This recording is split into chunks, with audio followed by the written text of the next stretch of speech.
What John McEnroe is to tennis, David Bailey has become to American motocross. Quite simply, that is why he carries the unique blue and yellow #1 plate on his bike. To paraphrase the famous commercial, he got it the old-fashioned way. He earned it. In his comparatively short career, his list of wins is truly impressive. Since turning pro and signing with Honda, David has won the 1983 and 1984 Grand National Championship of Motocross, the 1983 Supercross Championship, the 1983 250cc National Championship, the 1984 500cc National Championship, the U.S. Grand Prix, the Japanese Grand Prix, the Supercross of Paris, France, 8 American Stadium Supercross races, 10 National Championship motocross races, and in 1983 was voted the Rider of the Year and Athlete of the Year. 1983 Anaheim Stadium season opener, all the focus, it's the Indianapolis basically for motocross. I won it. That was it, man. That was the race that turned everything around, and my thinking completely changed. I remember how it felt to be able to just dominate, to be able to reel in whoever I needed to pass and pull away from whoever was chasing me. My intensity on the motorcycle went to a level that was kind of scary for people to watch. I tried to jump something that was clearly not jumpable. It looked like it to me, and I was on this overconfidence high of like I can do anything.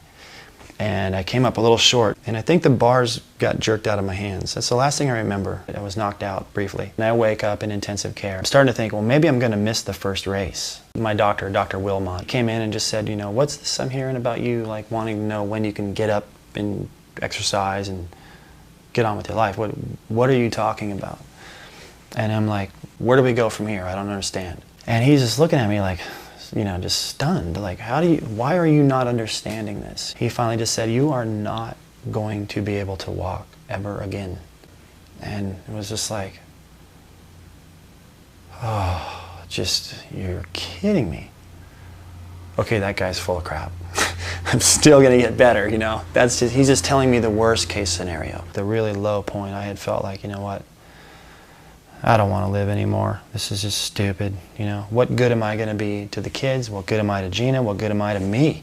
I'm just wasting space, you know. I had really thought, you know, I could just put a little slice in my leg right here and just bleed it out, pass out, and it wouldn't hurt.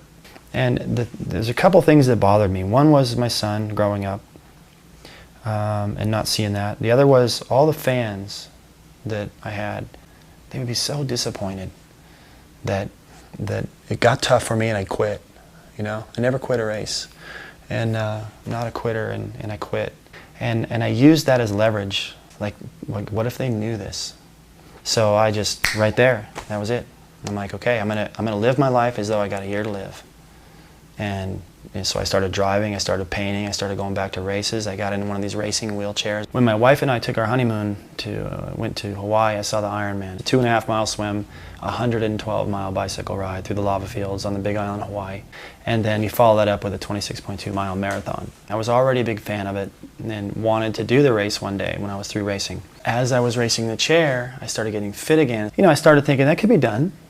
The difference in my performance the last year, which I was able to win, was my approach to it, and that was that I wasn't going to give up. And I came from behind, caught the guy that had beat me the other 2 years, and I passed him with about 4 miles to go and won the race in dramatic fashion and broke the course record and all that stuff. And it was a big celebration, and I had graduated, in my opinion, from the Ironman. I had absorbed the experience. I had been challenged. I had been beaten down. I felt like I was going to die. I wanted to quit. And I came back and I got through it and I won the event, and I realized that this is it. I learned enough. Now I'm going to take that, all that I learned, and apply that to the rest of my life. They all look at me like, wow, Dave, you know, how have you been able to do all these things? You know, I'm just as impressed with what you've done since your injury as I was what you did before, which wasn't great. That's the frosting, you know. The cake really was Gina the whole time. You know, I mean, she in a sense went into the grocery store to buy milk and came out with, you know, orange juice, and it wasn't fair to her either. At that time when I was low, if she had left, and I couldn't blame her, I would have been gone. She was the backbone of this whole thing. She was the one that right away said, it doesn't matter what happened to you, I'm still here, and that's the way it is, and you're my best friend, and I can't imagine being anywhere else, regardless of the circumstances. And The way I leveraged myself with fans, going, you know, there's no way in the world I would ever want anybody to know that I was quitting, you know, and I used that to go, I'm never going to quit again. That's nothing compared to the strength that I felt from Gina. In any moment in time, whatever you have in your possession, whatever experiences you've been able to have, at one time, you either couldn't believe that it was possible, or you were hoping, you know, and wanting this to become a reality. It did. Proof that you can do it again. So aim high.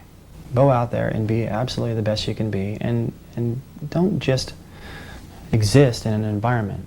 We are scratching the surface of what we can achieve. So instead of waiting for something to show up in the mail, and feeling like you're getting cheated and things aren't going your way, take charge and set some goals and get the ball rolling.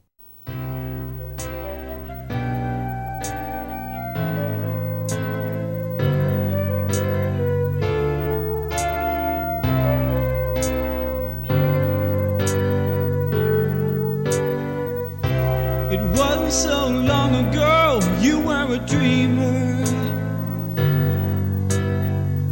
I still can hear you saying that you'd be number one. Well, I'm one man that you made a believer.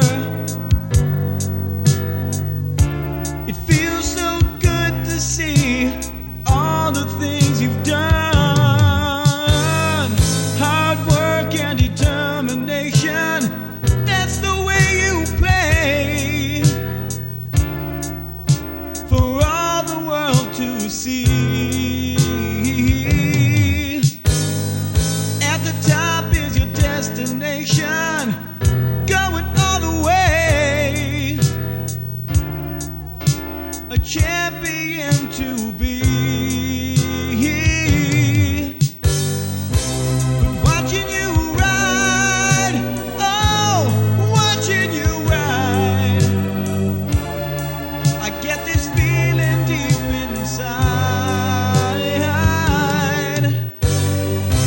And watching you ride, oh, watching you ride, it seems so easy as you glide.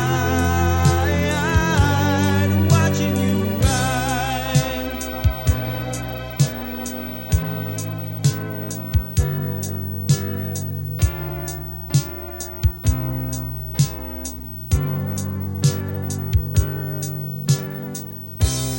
Think of all the people that you inspire. Somewhere there's a little boy who wants to be like you. It isn't just the racer that they admire. Maybe it's because you believe so much in what you do.